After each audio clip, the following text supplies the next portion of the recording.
नमस्कार बंधुरा आशा करी सबाई खूब भालो आछेन। टुम्पास किचेन एंड मिनी ब्लग्से आपनादेर सकलके जानाई स्वागत। राखी पूर्णिमा उपलक्षे स्पेशल एकटी मिष्टि रेसिपि आज आपनादेर साथे शेयर करब। जे बोनेरा बा दिदिरा मिष्टि तैरी करते पारेन ना तारा अवश्यई भिडियोटी देखबेन।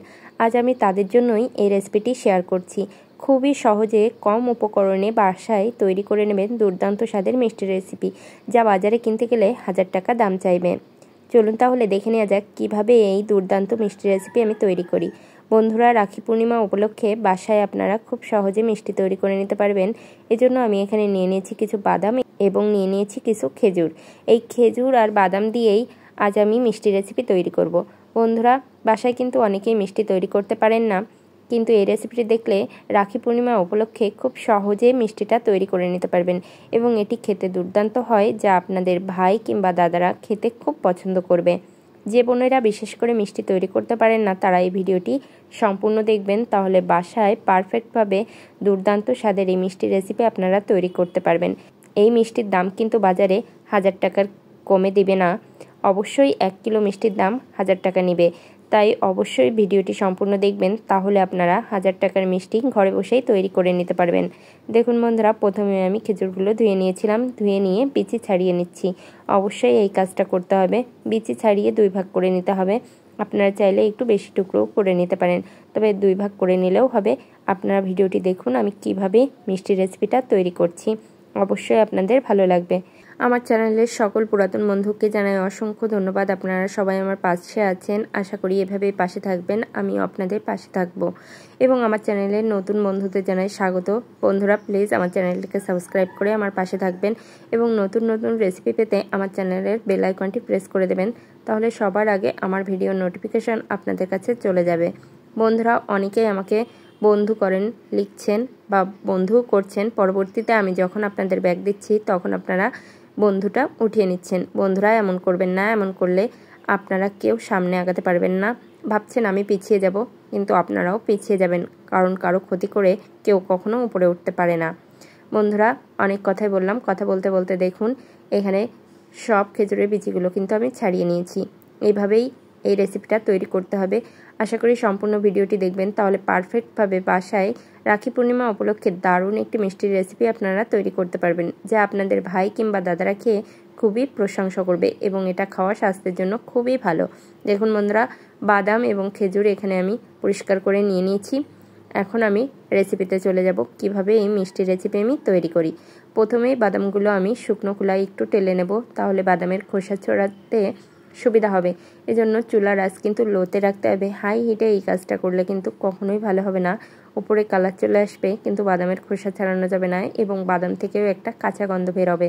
বন্ধুরা, বাদামে কিন্তু প্রচুর পুষ্টি আছে, এজন্য অবশ্যই বাদাম খাওয়া খুবই ভালো। যারা বাদাম খেতে চায় না, এভাবেও কিন্তু আপনারা বাসায় তৈরি করে দিতে পারেন, তাহলে তারা কিন্তু বাদামও খেয়ে নেবে এবং সুন্দরভাবেই খেয়ে নেবে, বুঝতেও পারবে না যে তারা কি খাচ্ছে। দেখুন বন্ধুরা, আমি চুলার আঁচ কম রেখে কড়াইতে 5-7 মিনিটের মতো করে এটা আমি ভেজে নেব।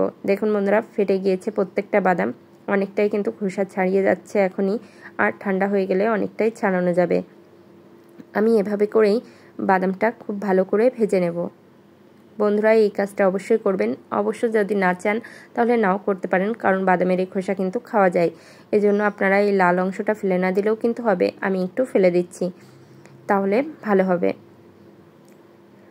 বন্ধুরা, দেখুন বাদামের খোসা অনেকটাই আমি ছাড়াতে পেরেছি, অনেকগুলো হয়নি, কারণ বাদামটা অনেকটাই নরম ছিল এজন্য। বন্ধুরা, এখন আমি এটাকে ব্লেন্ড করে নেব, তবে খুব বেশি মিহি করব না, শুধুমাত্র ব্লেন্ডারে একটা খুল্লি দেব, তাহলেই কিন্তু যতটা মসৃণ হবে বা মিহি হবে তাতেই কিন্তু হয়ে যাবে। দেখুন বন্ধুরা, আমি একটা খুল্লি দিয়ে নিয়েছি, এতে কিন্তু 2-1টা বাদাম একটু আস্ত থাকবে, এভাবেই আমি চেয়েছি, ঠিক এজন্যই একটা গুল্লি দিয়ে নিয়েছি। আপনারা চাইলে মিক্সিতে একটু ভালোভাবে মিহি করে নিতে পারেন, তবে এভাবে করলে দাঁতে পড়লে খুব ভালো লাগবে, কারণ এটা একটু দানা দানা থাকবে, আর এই দানা দানা খেতেই কিন্তু খুব ভালো লাগবে। দেখুন খুব সুন্দরভাবে আমি এটা ব্লেন্ড করে নিয়ে নিয়েছি। এখন রেসিপিতে চলে যাচ্ছি। এখন আমি খেজুর নিয়ে নিয়েছি, কড়াইতে দিয়ে দিলাম। এখানে আমি অল্প পরিমাণ জল ব্যবহার করব। বন্ধুরা, এখানে খুব বেশি জল ব্যবহার করবেন না, তাহলে কিন্তু তো এটা তৈরি হতে অনেকটা সময় লেগে যাবে। বন্ধুরা, আমি এখানে কোনো রকম চিনি, গুড়, বাতাসা কোনো কিছুই দিব না। শুধুমাত্র খেজুর এবং চীনাবাদাম দিয়ে এই মিষ্টি রেসিপিটা আমি তৈরি করব। বন্ধুরা, এখন চুলার আঁচ একদম লোতে রেখে এই খেজুরগুলো আমি গলিয়ে নেব। বন্ধুরা, এজন্য খুন্তি দিয়েই আমি একটু এভাবে ভেঙে দিচ্ছি, তাহলে খুব তাড়াতাড়ি এটা নরম হয়ে যাবে।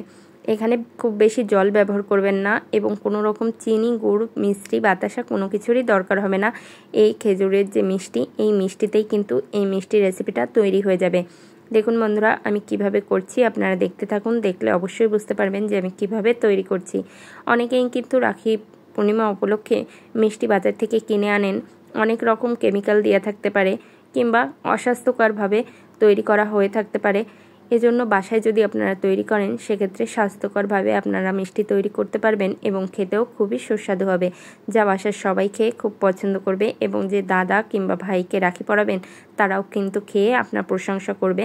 কারণ নিজের হাতে কোনো জিনিস তৈরি করে গিফট দিলে সেটা কিন্তু খুবই ভালো লাগে, নিজেতেও ভালো লাগে এবং যারা পায় তাদেরও কিন্তু ভালো লাগে। এজন্য বাসায় যদি রাখি পূর্ণিমা উপলক্ষে এই মিষ্টি তৈরি করেন, তাহলে তারা খুব পছন্দ করবে এবং খুবই ভালো বলবে। আর সত্যি বন্ধুরা, এই মিষ্টি রেসিপিটা কিন্তু অসাধারণ হয়। একবার হলেও বাসায় ট্রাই করবেন, দেখবেন খুবই ভালো লাগবে। দেখুন বন্ধুরা, কথা বলতে বলতে আমি কিন্তু এই খেজুরটা একদমই নরম করে নিয়েছি। দেখুন কত সুন্দর আঠালো হয়ে গিয়েছে। এভাবেই কিন্তু তৈরি করে নিতে হবে। একটু সময় নিয়ে এই কাজটা করতে হবে এবং চুলার আঁচ একদম লোতে রাখতে হবে। দেখুন বন্ধুরা, একদম আঠালো হয়ে গেছে। এখন আমি এখানে বাদাম গুঁড়োটা দিয়ে দিলাম। এখন বাদাম গুঁড়ো দিয়ে খুব ভালোভাবে নাড়াচাড়া করে বাদাম এবং খেজুর খুব ভালোভাবে মিক্সড করে নেব। এভাবেই কিন্তু করে নিতে হবে। একটু সময় নিয়ে ধৈর্য ধরে এই কাজটা করতে হবে এবং চুলার আঁচ একদম লোতে দিয়ে এই কাজটা করতে হবে। হাই হিটে কখনোই এই রান্নাটা করা যাবে না, তাহলে কিন্তু এর পুষ্টিগুণও থাকবে না এবং যদি পুড়ে যায় তাহলে কিন্তু খেতে একদম ভালো লাগবে না। পুরো রেসিপিটাই কিন্তু নষ্ট হয়ে যাবে। এই মিষ্টিতে একটা তেতো ভাব চলে আসবে, যেটা কিন্তু একদমই মিষ্টির জন্য ভালো হবে না। দেখুন বন্ধুরা, একটু সময় নিয়ে আমি খুব সুন্দরভাবে নাড়াচাড়া করে নিচ্ছি, যেন খেজুরটা প্রত্যেকটা বাদামের দানার গায়ে লেগে যায়, তাহলে খেতে খুবই ভালো লাগবে। এই মিষ্টিটা কিন্তু দারুণ হয়। আমি এই মিষ্টির শেষে একটা টিপস দিব, যদি আপনারা সেই কাজটা করতে পারেন, তাহলে এই মিষ্টিটা একদমই রাজকীয় স্বাদের একটি মিষ্টি হয়ে যাবে।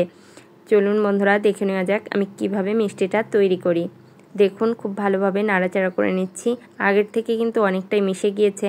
আরও কিছুটা সময় আমি এভাবে নাড়াচাড়া করে নেব, তাহলে খুব ভালোভাবে বাদাম এবং খেজুরটা মিশে যাবে, তাহলে রেসিপিটা খুব ভালো হবে।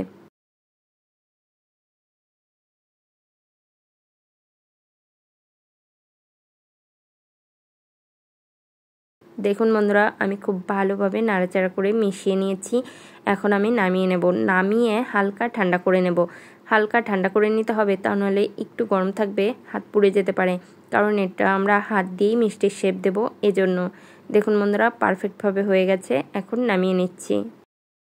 বন্ধুরা, রাখি পূর্ণিমা উপলক্ষে কে কে বাসায় মিষ্টি তৈরি করেছেন অবশ্যই কমেন্ট করে জানাবেন এবং এই মিষ্টির রেসিপিটা আপনাদের কাছে কেমন লাগলো অবশ্যই কমেন্ট করে জানাতে ভুলবেন না এবং একবার হলেও এই রেসিপিটা ট্রাই করবেন, দেখবেন বাসার সবাই কিন্তু খুব পছন্দ করবে, কারণ এত সুন্দর মিষ্টি রেসিপি রেখে অন্য কোনো মিষ্টি কেউ খেতে চাইবে না। দেখুন বন্ধুরা, আমি সম্পূর্ণ মিশ্রণটা এখানে প্লেটে নামিয়ে নিয়েছি। এখন মিষ্টি তৈরি করে নেব। বন্ধুরা, এটা আপনারা চৌকো শেপেও করতে পারেন। আমি গোল গোল করে পাকিয়ে নিচ্ছি। গোল গোল এই মিষ্টি রেসিপি কিন্তু দেখতেও ভালো লাগবে। গোল গোল করে পাকিয়ে নিলেও হবে, আবার আপনারা চাইলে বিভিন্ন আকারেও এই মিষ্টিটা তৈরি করে নিতে পারেন, তবে আমি গোল করেই তৈরি করছি। আপনারা আপনাদের পছন্দ মতো করবেন, কারণ এই মিষ্টিটা একটু নরম হবে, এজন্য আপনারা যেমন চাইবেন তেমন শেপেই মিষ্টিটা তৈরি করতে পারবেন।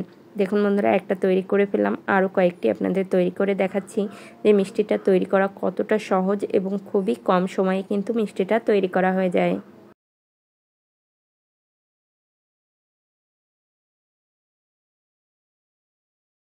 এভাবেই আমি প্রত্যেকটা মিষ্টি তৈরি করে নেব। তারপর আপনাদের দেখাচ্ছি যে মিষ্টিগুলো ঠিক কতটা সুন্দর হয়েছে এবং লোভনীয় হয়েছে। আর যে টিপসের কথা আমি বলছি, টিপসটা অবশ্যই আমি আপনাদের দিয়ে দেব। এই টিপস ফলো করলে মিষ্টিটা কিন্তু সত্যিই রাজকীয় স্বাদের হবে। কিন্তু এই টিপসের জন্য আপনাদের অবশ্যই চকলেট লাগবে। চকলেট দিয়ে এই মিষ্টিটা যদি আপনারা কোট করে নেন, তাহলে কিন্তু দেখতে অপূর্ব হবে এবং খেতেও খুবই ভালো হবে। চকলেট মিষ্টির এই রেসিপিটা কিন্তু দারুণ, কিন্তু আজ আমি চকলেট এখানে ব্যবহার করিনি। ক্যাডবেরি চকলেট আপনারা একটু গলিয়ে নেবেন, তারপরে এর চকলেটের ভিতরে এগুলো দিয়ে কোট করে নেবেন, তাহলেই দেখবেন খুবই ভালো হবে। উপরটা শক্ত হয়ে থাকবে চকলেটের মতো আর ভিতরে থাকবে নরম। আমি এখানে একটু গুঁড়ো দুধ দিয়ে দিচ্ছি, তাহলেও কিন্তু রেসিপিটা দেখতে ভালো লাগবে এবং খেতেও খুব ভালো হবে। এই মিষ্টিটা খুবই সুস্বাদু হয়েছিল। আমি হালকা পরিমাণ গুঁড়ো দুধ এখানে দিয়ে দিচ্ছি বন্ধুরা। দেখুন, আপনারা দেখে নিশ্চয়ই বুঝতে পারছেন আমি অল্প পরিমাণ 1 চামচ মতো গুঁড়ো দুধ এখানে ব্যবহার করেছি। আপনারা চাইলে এই গুঁড়ো দুধটা দিতেও পারেন, নাও দিতে পারেন, তবে চকলেট দিয়ে যদি করেন তাহলে রেসিপিটা দেখতে দুর্দান্ত হবে এবং রাজকীয় স্বাদের হবে। বন্ধুরা, রেসিপিটি কেমন লাগলো অবশ্যই কমেন্ট করে জানাবেন এবং সম্পূর্ণ ভিডিওটি দেখার জন্য আমার সকল বন্ধুকে জানাই অসংখ্য ধন্যবাদ। সবাই খুব ভালো থাকবেন, সুস্থ থাকবেন। নমস্কার।